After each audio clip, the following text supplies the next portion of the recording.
Greetings. What you're seeing in on the video right now is what I said I was going to do. So in one of the previous videos, I took apart a HP camera, and I found it fascinating what I found when I looked through the microscope on the image sensor. And yes, it was nice to look at it, but the problem was with such high magnification, it was really difficult to focus on the detail. The depth of view, the focus is very narrow, is literally a fraction of a millimeter. And also when trying to position things from on a specific thing, when I was trying to move the object under the microscope, it's borderline impossible to center it at what you're looking at. So I thought to myself, it would have been nice to have a stepper controlled movement for the scene, and this is what I've gone and made. So this is made out of some sheet plastic. I've got 3 hobby steppers with gear reduction on here, with ULN what's it called, 2003, I think, yeah, ULN 2003 stepper drivers, and Arduino Nano. And I wrote a little sketch, really basic sketch, no libraries, just hard driving the pins to send the correct sequence to the stepper motors, and everything's controlled by a tiny little remote I've made. This is just up and down, so I can adjust the focus, and this is movement of the scene left and right and up and down. And now I should be able to look in a lot more detail on interesting things I find. Maybe let's record a small sequence. So I'll post this video from. Is this recording?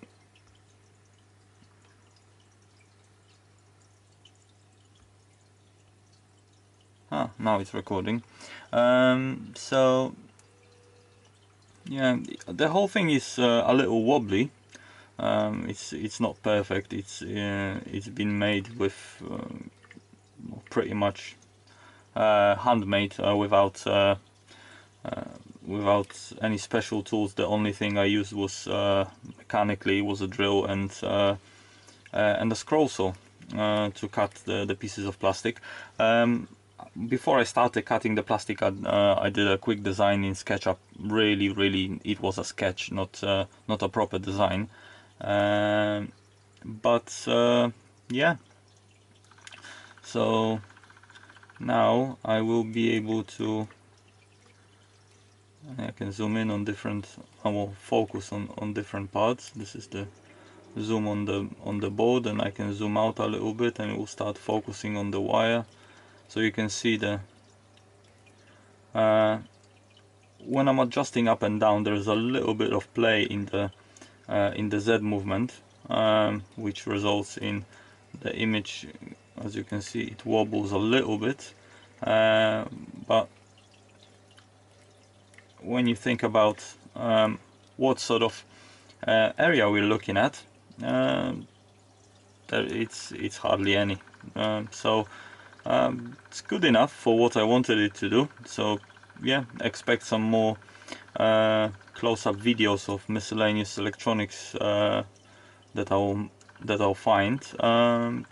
But yeah, for this video, let me quickly show you how I've built it and what I used to make it. And I haven't recorded. Haven't recorded everything. There will be a few pictures just with voiceover and explanation, but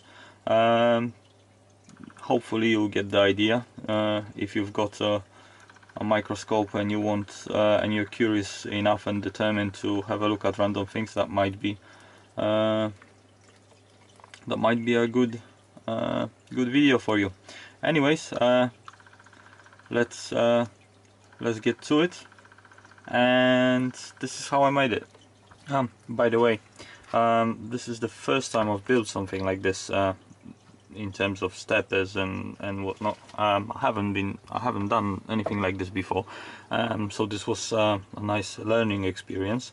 I highly recommend, if you're into tinkering and whatnot, do something with steppers, with Arduino, and you know, just set yourself a goal and go for it. I'm really happy with what I made. It's not perfect, but it does the job. I'm really pleased with the results, but I'm even more pleased with what I've learned building this. So yeah, highly recommend, if you've got some spare time, get into it. Anyways, let's get to the build. And here you can see what I've cut out from printing out the SketchUp design just face by face. I used those later on as a guide to cut out all the plastic pieces. And after cutting them out, the plastic pieces, I've dry fitted them because I was just curious how it's going to look, or whether I've missed out something. But it turned out all okay. So moving on from that, I started gluing bits into little modules. And this is where I started putting bits together into little modules, using all sorts of random things to keep it together while the glue is drying. For most of the things I used Gorilla Glue. Here I was squeezing it out down with a pane of glass that cracked later on, unfortunately. Strangely, it was under pressure, but it didn't crack when I was tightening it. It was static, and it just exploded at one point. Here is more bits and bobs with I was dry fitting more and more just to make sure it's somewhat smooth, and later on I've decided to spray paint the whole thing, which gave me this somewhat artistic look on some of the faces. But yeah, the paint was couple of years out of date and wasn't behaving as intended. So, but yeah, I left it. It doesn't matter. Okay, shaft coupler is I've made it. It looks like this, and this is needed to provide some sort of flexibility between the motor shaft and the lead screw, or in this case just a regular screw. But it cannot be rigid, because that would mess up the motor, or it would make the whole thing wobble, and you basically need flexible coupling that will allow for some sort of unevenness between the planes of where the screw lies and where the motor shaft is. So what I've made is I took a couple of pieces of just plastic tube. This came out of a balloon holder for kids, just balloon on the stick. This is the stick for the balloon.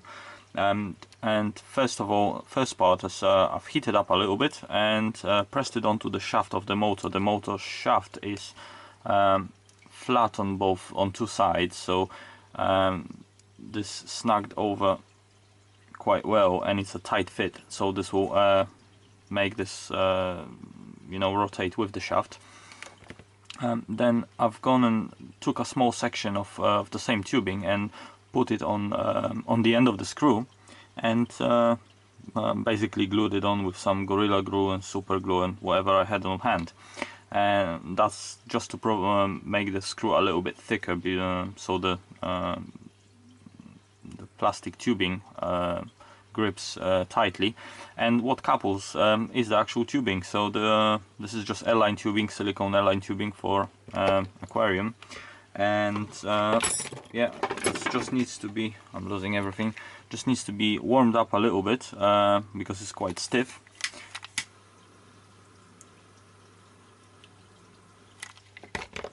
And that should come on nicely onto this, and once it cools down it should be a really good coupling. Yeah, there we go.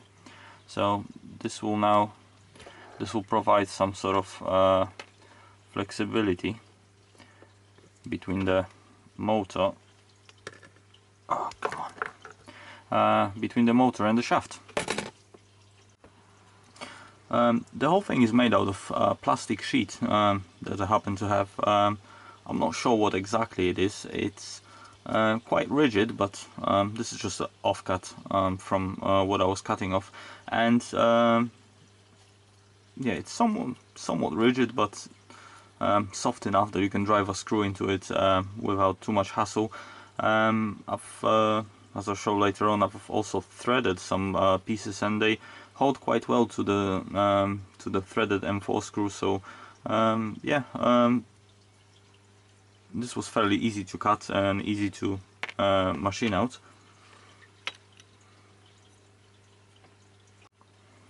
And it's a simplest in the world design for an XY table. This is the mid piece, so this will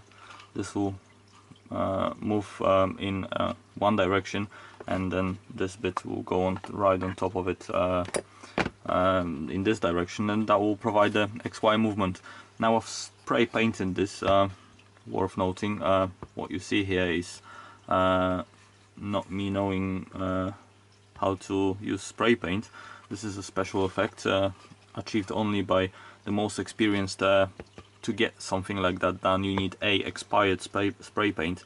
It has to be at least 4 or 5 years old, beyond expiry date, and then you need to apply excessive amounts of paint in certain areas, but not too much, just right. Yeah. Anyways, similar sort of effect at the bottom. I've got quite of an experience achieving this sort of effect. Anyways, so in terms of guide rails, what this is, those are 6mm steel rods, and those came out of printers. And actually, I lie, those came out of printer cartridge, the laser toner cartridge. There's at least 3 or 4 in each of them. So if you need rods like this, many companies still just dispose of cartridges and throw them away. Maybe at work, or you know, if you ask someone, they'll be happily to give you an empty one or two if you not. Yeah, they're quite easy to take out. The only thing is it's a little bit messy when you're taking the toner cartridge apart. And what I've gone and done is just drill 6mm holes to put those rods in place.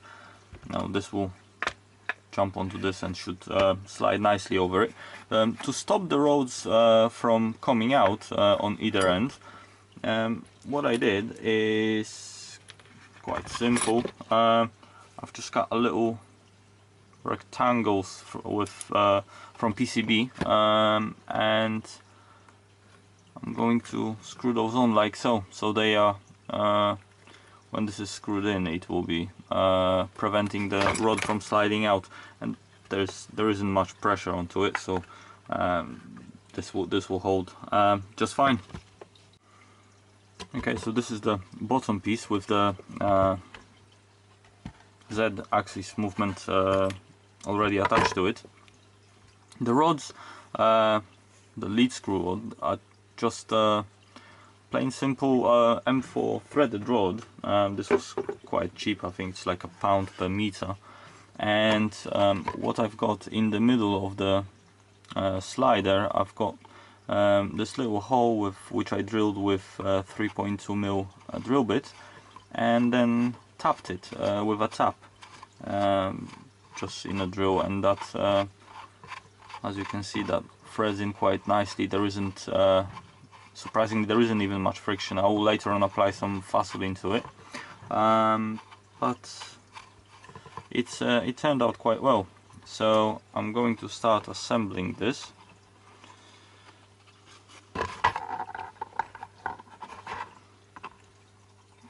don't particularly feel like threading the whole thing by hand, so I think I'm going to attach a drill.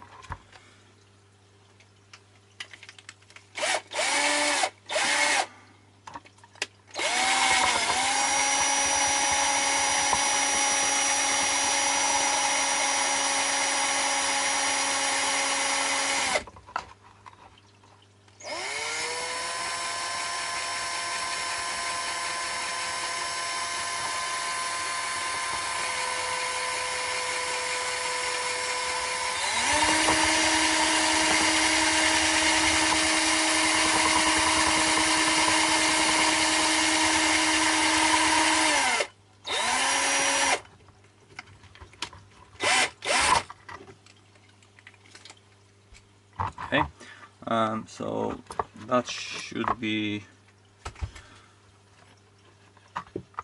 done. Now, one thing I'm slightly concerned is whether I made the hole in the back big enough, because I think the whole thing wants to thread through it. So maybe I'll need to increase that hole size just a little bit. And again, some thread lock. That's a bit much, actually. Let me just scoop some of it off.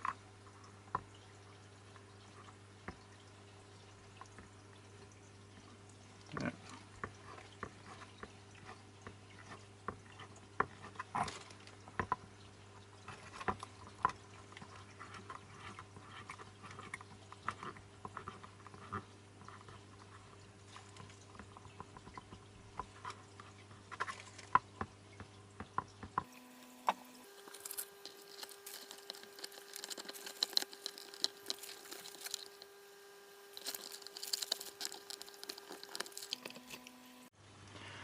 There we go, that's the mechanical part of the whole thing completed.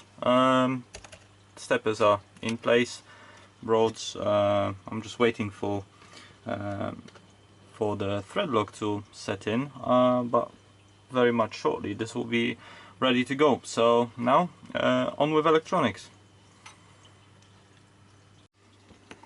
Okay, electronics wise, I've got those ULN 2003 stepper drivers that came with steppers, and those are super simple to drive. You just literally put in high or low onto 4 pins, and that will drive the phases of the motor. And those can take in anywhere between 5 and 12 volts, but the steppers have got a 5 volts, so it will be easy enough to power the whole thing up just from USB. The steppers are tiny enough to not to draw too much current for a USB. And to provide the brains for this, I've got here a clone of Arduino Nano. This is the model with what's it called, the CH340 instead of FTDI chip. So yeah, FTDI has gone a little bit funny after they started destroying fake chips and fake devices, but that's a different story. And yeah, I'll just need to solder the pins in, and what I'm going to do after is mount it on a slightly bigger proto board and solder it in. So I've got I don't want to solder directly to the Arduino, and this will give me a few extra pads to solder to. Potentially I will later on mount in some, I was thinking, I'm not even sure if I'm going to do it, but I thought about adding some end stop switches, so I don't screw it out and basically make the whole thing fall apart. But for the time being, it's I'm not doing it. Later on, if I'm bothered, I will be doing that, but if not, it will stay like this. So yeah, I'll get on with soldering this, and then I guess I'll have to try to write some half smart code to get this working. Okay, Arduino is all soldered with the pins into the other board, and yeah, now I've got to wire those up. Probably need to solder in some wires instead of those pins, or maybe wires onto the pins, whichever's easier, and yeah, thread some wires from here to the Arduino. That will involve a little bit of strategical placement of those modules on the board, but yeah, let's get to that. Okay, so I've mounted everything, all the boards where I want them to be. I used more of that plastic tube. I just cut little sections to make spaces to little standoffs, so it doesn't touch the plastic, but it wouldn't make much difference. But anyways, yeah, here, and I'm putting the brains at the back, and the third stepper driver. And now I need to measure up some wires and get those get the stepper drivers connected to the board. Obviously I'll have to unscrew it, but that will give me an idea how much what length of wires I need, and connect this up and figure out what kind of controls I'm going to use on this. Okay, I've got a section of wire, and I've decided to keep the color scheme the same as the original, as the wires for the stepper. This will be I'll be less likely to make mistakes. So I've got yellow, orange, pink and blue for the stepper, and red is basically power, 5 volts, and I've got the same here, plus I've got black one for ground, and I'll use the drill to twist this into a nice little compact bundle, and start wiring it up. Okay, I was thinking about how to control the whole contraption, and at first I thought I'm gonna use a joystick, like from a you know, Xbox controller or something like that. I've got a few of those, but after having a little think, I've decided to go for something like this, really simple. So I've got 6 tact switches. This will be X, let's say left and right, forwards and backwards, and up and down for the gantry microscope, moving up and down. So I think this is going to be simpler. And what's the idea is, one button will, one press will make just one step forward on the stepper, which will be minute amount of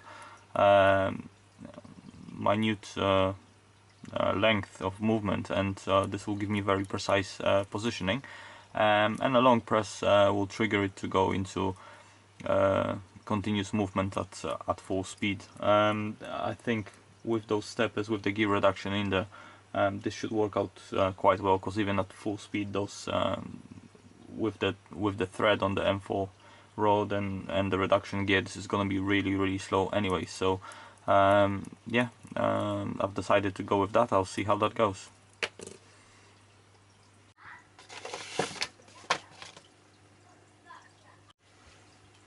Okay, so significant amount of time later, there she is. So that's completed. In terms of hardware, it's all wired up. There's a stepper and driver in 3 places, plus the Arduino on the side. Everything's wired up. Cables are neatly organized, and the remote control, just with some wire I've mounted the cable on this, and I've got be up and down, left and right, forward, backwards, or whatever the arrangement is going to be. So now it's time to plug in a USB to the Arduino and load up some software for it. Now, actually, it's worth mentioning, the reason why I went for the buttons is for simplicity, and also the joystick, it's not gonna give me much advantage if there was if I had fluid analog control, simply because the way I'm going to use it. But if I use the input with internal pull-up resistors, it's super easy to drive the buttons. You basically short them to ground, and you can read digital state from a Arduino pin. But I think that's gonna work better. I'll find out shortly. Okay, there we go. Software wasn't too complicated. I just went literally for brute force, no libraries. Just look for the button being pressed and drive the pins in a sequence, and that's this. You can see LEDs on the driver board lighting up when I press the buttons. That can go up and down, left and right. You can see the screw turning, and the movement is really slow, but that's what I was going for, and that's this direction. So yeah, it's complete. It's a little bit sticky on a couple of things, so I had to undo this assembly and tweak it and file the holes a little bit, but I'll see how that goes, if I need any more improvement. But yeah, that's about it. Project complete. So now I can mount the microscope and see what I can find to look at. That was fun. Take care.